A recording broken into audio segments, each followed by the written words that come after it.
Hey guys, how's it going? Today we're working on a keyboard that I've been restoring for a couple days now, and I was really happy with the way it started coming out, so I thought I would share the rest of the process with you. I'll go ahead and post on the screen some of the pictures of the before of this so you can get an idea of what this looked like.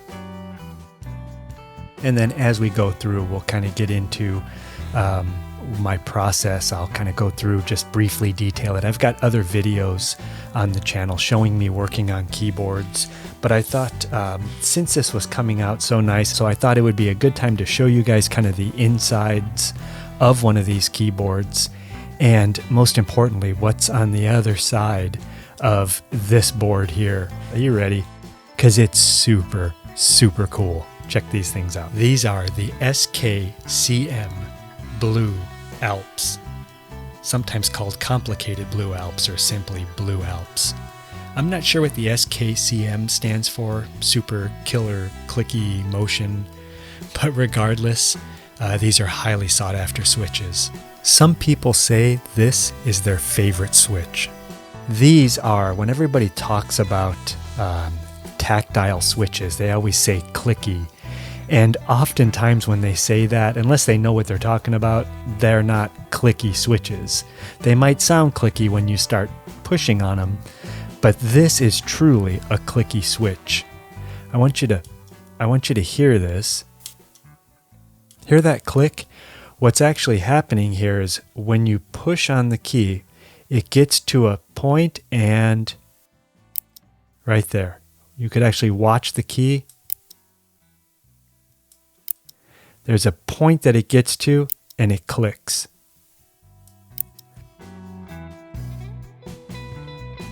But this keyboard really is kind of it's a bit of a relic. It's got some following behind it just because of these Blue ALPS. They are really nice switches. When you just feeling them, they're so nice.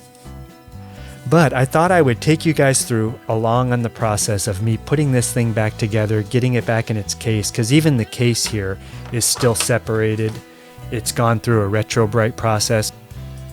So what's left for me to do is to put this back together. But before I do, I want to lube up these switches. Now, I'm not going to lube each individual switch. I'm going to leave that for the next owner. They probably have their preferred way of doing it. And if you're not going to go that route, you can at least lube the stabilizer bars. Let me show you this. Because if you'll see, these go into a bit of plastic. Let me kind of get you closer there. You can see that what this does is it's a piece of plastic that literally binds onto the bar. Let me see if I can pop this out so you can see it. So you see that this pops out of that. And then what this is here is a little notch. And then that notch, you click that in, so there's always some friction on this. So what I like to do is, if I'm not going to lube all of the switches, I will at least lube the stabilizers, just to help make those keys. See how when you lift this up, it kind of stays up. And ideally, it would just fall down on its own weight. And you can see a lot of these are just staying up. So what I do for that is I take a toothpick and I use one of these two products. Usually, this is my go-to here because this is a synthetic, it's a grease. I really like this because it's synthetic, because it's food grade. You can see that there. Not that nobody's going to be putting this on their toast, right? But it is a really high quality product. And then this is also really nice, but this is an oil formula as compared to a grease. And you really don't need very much. And then I take it on the end of a toothpick. So you can see, I mean, there is almost nothing there. But I take that little bit there and then I apply it to the section where the plastic and the metal meet. And then I give that a little bit of a movement there. And then usually it will work its way in. If not now, it'll work its way in as it warms up. But that's kind of my process. Ideally, you would like this switch to fall down on its, or this stabilizer bar to fall down on its own accord. Sometimes these little plastic bits are tighter than others. This keyboard doesn't seem like it's had much use. So this is my process of lubing up the stabilizers. You could, if you really have the patience and the time, you can pop these off. So what you can do is take it completely off. That's the smallest amount inside the groove. Click that back in place. And now that stabilizer bar is lubed up. And I can see they are substantially more free. That little bit does help. See this hole right here? There's usually a couple of them right here, and then the return key.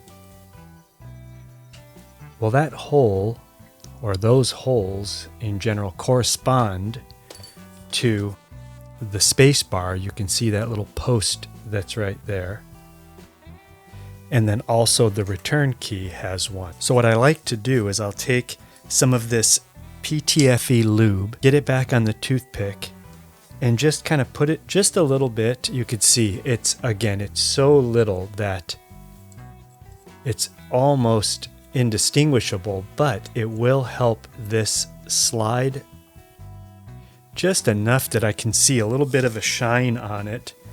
And then also I'll put just that little bit inside this hole here.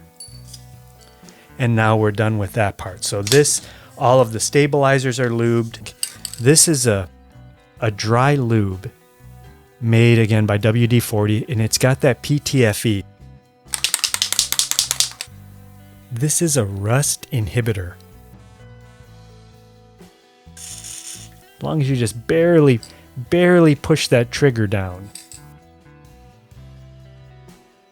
Then I'm going to take a paintbrush here. It goes on wet, and then it dries fairly quickly, and it does not leave any residue behind. So what I'm actually doing is I'm painting all the spots on here where the rust is at. You can see around a couple of these switches. I'll go through and quickly detail this board. I'm not going to bore you guys with me doing it, but this will help prevent rust. And that's it. So I used quite a bit more on this, as you saw, on this than I did on, say, these here, because this grease can attract dirt inside these little mechanisms here. So any dust and dirt is going to be attracted to these. So that's why I say it's really important to use very little. And now that I've kind of done all that, what I'm going to do is I take these here. These are scientific wipes. They're really nice because they don't leave any fibers behind. You could take these and then dab, just because I put on more, again, because I'm making this video, I put on a little more than I would have just by me dabbing that. Yeah, I mean, there's very little coming off. There's no more extra grease anywhere. You could kind of see that in these switches here, or in these stabilizer bars here. So that is that process. So that is that step done. Lubing up the stabilizers. So I've already given these a bath. I'll cut over to that and let you guys see what that looks like. But I do again, if you've watched any of my other videos when I do a keyboard restoration, I just saved you guys from doing all that. That is what grabs this stabilizer bar here. That stabilizer bar, if you've never done it, here's what that looks like on the inside. See that little notch right there? Well, that notch is what holds the end of this here. So I go ahead and put all these on first, and then once I'm done with that, then I'll start propagating this. And just like that, all these keycaps are installed on their stabilizer bars. Oh, you want to see how I did it? Okay, check it out. So you lift the bar up, then you slide the plastic clips here onto the bar, then rock it forward, find where the post meets the key cap and the switch, and then pop it in place. Give it a check to make sure everything is working and the stabilizer bar is in place, and just repeat the process. So lift the bar, slide it on, rock it forward, and pop it down. Last one here. Lift the bar up, slide it on, rock it forward, and then pop it down. So now all that's really left to do is just get all these keycaps installed. And this is really the kind of boring part. I do find it a bit therapeutic. I take a picture of the keyboard before I start. You can see my phone there on the bottom right. That really helps when you have odd keys that you not sure where they go. But overall, it's a pretty satisfying process to get these keycaps installed. Once they're done, if you want to jump forward to the very end of this video, you'll get to hear what these switches sound like when I'm typing. This is going to be the process. So I install these keycaps, then all that's really left to do is put this thing back in its case. Some say that this is their favorite switch.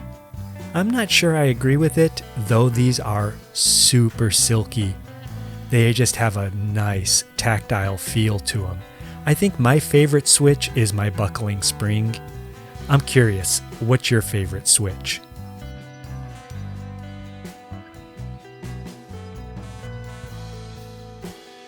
Well, here you go. This is getting down to the end of it. This is the last keycap.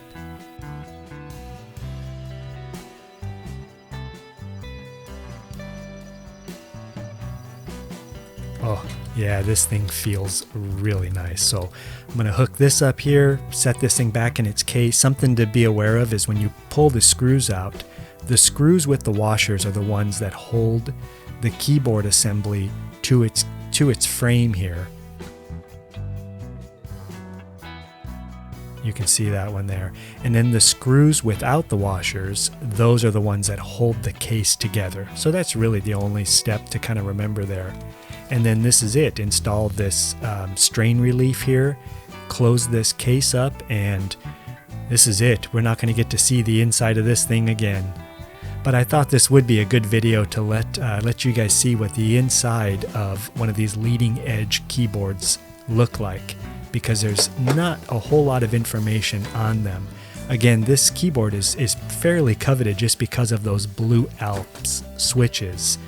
There are collectors. There's a lot of different blue ALP variants, but these are, I think they call them the sky blue. They make some that are like really dark blue, and those are not as desirable as these grayish blue or sky blue switches. Something else I wanted to show you is these kickstands here. Check these things out. They're really neat.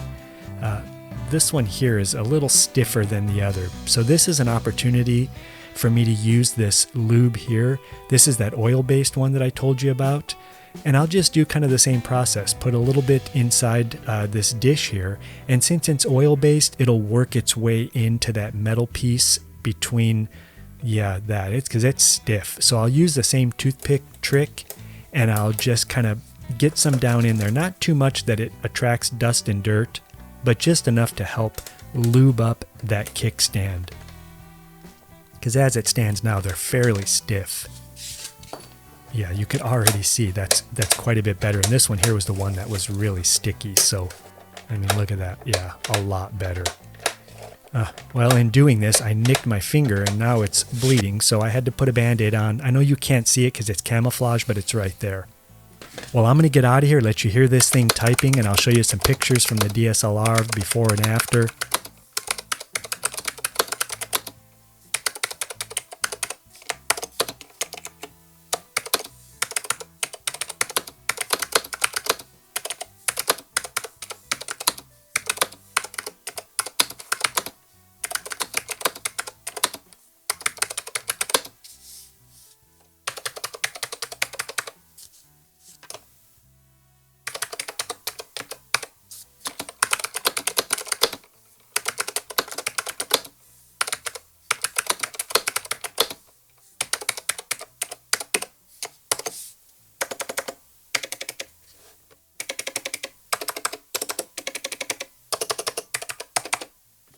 So this is the SKCM leading edge blue ALPS keyboard. It's been a lot of fun working on it. I really like this keyboard, but it's going to be going up on my eBay store for somebody who is a collector. I've got enough keyboards right now, and this is one that is going to be sad to part with, but I'm sure the person that gets it is really going to enjoy it. I hope you enjoyed this video, and you enjoy the rest of your day or evening, and we'll see you on the next one. Bye for now.